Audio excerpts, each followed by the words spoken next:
poder respetar estas consideraciones éticas y de transparencia y de seguridad, y definir esa línea que uno no está dispuesto a avanzar. Ya dentro de cada producto existen ciertas consideraciones adicionales. Por ejemplo, en User Experience no se hacen recopilación de datos adicionales y no se piden permisos que no son estrictamente los necesarios para el correcto uso de la aplicación, ¿verdad? Si no necesitamos saber dónde está el estudiante, entonces no le vamos a pedir que active ese permiso en particular en la aplicación. no es porque hay algún tipo de estudiante que no lo acepte, porque típicamente la gente siempre pone a aceptar a todo y simplemente sigue adelante, sino que nos ayuda a respetar, ¿verdad? Tener estas consideraciones de ser coherente entre lo que uno se plantea como misión en la compañía y lo que están haciendo los distintos productos. Está también el hecho de no compartir datos con otros servicios, enviar los mensajes entre los estudiantes, ya sea el chatbot de manera cifrada, cuando uno hace un análisis de performance de los distintos servicios, hacerlos de manera agrupada, no considerar nombres o algún tipo de segmentación que pueda ser de algún modo racista o que esté en contra del buen uso de los datos. Entonces hay que tomar todas esas consideraciones que en general son buenas prácticas y que están debidamente cifradas y documentadas en muchas guías. Así que seguir las guías también es una buena práctica a considerar siempre. Y por el lado de retención, está en cuando uno desarrolla estos algoritmos de inteligencia artificial, uno tiene siempre la elección de hacer una caja negra, que quizás puede tener menos resultados porque no necesita ser explicable hacia terceros, y hacer una caja semi-transparente en el cual uno dice por qué el estudiante va a desertar, pero además dice cómo está funcionando el modelo, por qué está dando este resultado, cuáles son los factores que contribuyen de mayor manera a la deserción. Y son ciertos balances que uno tiene que realizar para poder hacer un modelo que sea explicable, que quizás no es tan certero como uno que no tiene que hacer ese trade-off con la explicabilidad, pero que permite entender de mejor manera cuando el sistema no está funcionando, cuando se están atribuyendo razones que no corresponden, y en el cual el uso correcto de los datos requiere que nosotros estemos muy cerca de la generación de los datos y que podamos ver cuando hay sesgos en los datos, cuando hay datos faltantes. Aquí la calidad de los datos en las instituciones de América Latina ha ido en aumento, pero la verdad es que partimos de una base bastante deficiente, donde hay poca historia en los datos, una calidad de los datos a veces con mucho dato faltante o dato que está registrado pero que es inconsistente. Entonces es importante tener todas esas rutinas que nos permitan alertar de situaciones que tenemos que advertir a la situación y que de todas maneras hay que considerar en el algoritmo mismo para poder hacer una buena predicción. Y otra consideración muy importante es que todos estos sistemas no tienen que reemplazar al humano, ¿verdad? No es que tengan que ser como el guardián que automatiza el proceso y que al estudiante lo deriva de manera automática a un cierto servicio, sino que ayudan a realizar tareas que pueden ser repetitivas o que pueden tener un mejor juicio que una persona. Pero de todas maneras una persona puede revisarlos. Si hay un estudiante que se le dio un riesgo muy bajo y una persona considera que ese estudiante de todas maneras requiere un apoyo, una cierta intervención, que se pueda realizar, ¿verdad? El sistema tiene que ser un acompañamiento, un facilitador del proceso, pero no tiene que reemplazar al humano, porque efectivamente podemos generar una situación en que estamos perjudicando a un estudiante que no recibe el apoyo que necesita.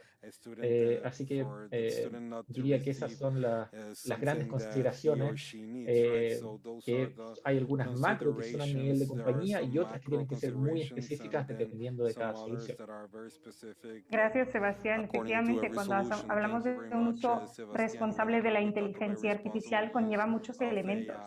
Y bueno, seguramente han visto, ¿no? O han escuchado cuando investigamos el tema de inteligencia artificial, todas las promesas que agregue tanto porcentaje al PIB, etcétera.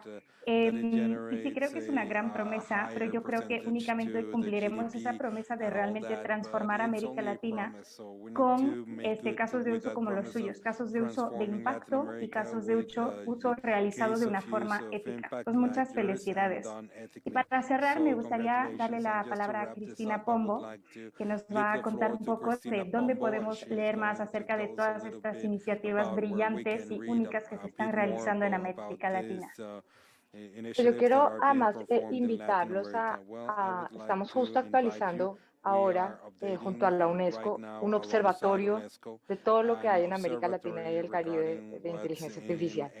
Y es un observatorio que no hace ningún juicio de valor. Lo único que quiere es documentar y visibilizar qué hay en la región, que sea realmente uso de inteligencia artificial, porque creo que aquí todos sabemos que a veces estas palabras pueden ser bastante llamativas, entonces mucha gente dice yo uso inteligencia artificial, pero realmente no lo es. Entonces queremos descremar un poco qué hay en la región y tenemos el Observatorio de Inteligencia Artificial de América Latina y el Caribe y lo estamos actualizando. En este momento estamos haciendo un llamado con la UNESCO, así que los invito a participar, a entrar y poner los datos y los casos de uso que conozcan para nutrir y poder darle visibilidad a todo lo que están haciendo. Y también en la página que tenemos en FAIRLAC, una cosa que decía Sebastián, de tener estas guías, tener estos recursos para saber cómo se hace eso en la práctica. Hemos construido ahí de la mano de C-Mind, que ha sido nuestro socio fuerte en este caso. Hemos hecho varias guías y manuales. Hay un manual para científicos de datos de cómo programar teniendo mucho cuidado en estas alertas de los riesgos que se pueden incurrir. Hay un manual de formulación de proyectos, teniendo en cuenta todo el ciclo de vida de la inteligencia artificial, que justamente también mencionaba Sebastián, un documento de alertas tempranas en educación, una guías muy concretas que los invito a que las visiten y nos den retroalimentación, porque esto lo construimos para todos. Son herramientas gratuitas que construimos entre todos. Así que esa es la invitación, Claudia. Gracias por el espacio. Gracias, Cristina. Y en el observatorio ya pueden encontrar a SpeakList y a UPlanner para conocer más de esos casos de uso impresionantes. Y como dice Cristina, si quieren compartir su caso de uso con inteligencia artificial para impacto, adelante, los vemos en la página de FAIRLAC. Y si quieren conocer herramientas para ayudarles en un desarrollo, un mantenimiento ético y responsable de sus sistemas de inteligencia artificial, ahí también nos vemos. Entonces, muchas gracias, Melissa, Sebastián, Carlos, Cristina, por sus palabras, por compartir lo que están haciendo en este panel. Fue un gusto escucharlo. Proyectos todos de muy alto impacto, muy impresionantes, de liderazgo mundial. Y qué gusto haber moderado este panel con ustedes. Muchísimas gracias. Gracias a todos. A todos los Gracias panelistas. a ustedes. Felicitaciones, Carlos, Sebastián y Cristina por las iniciativas. Muchas gracias.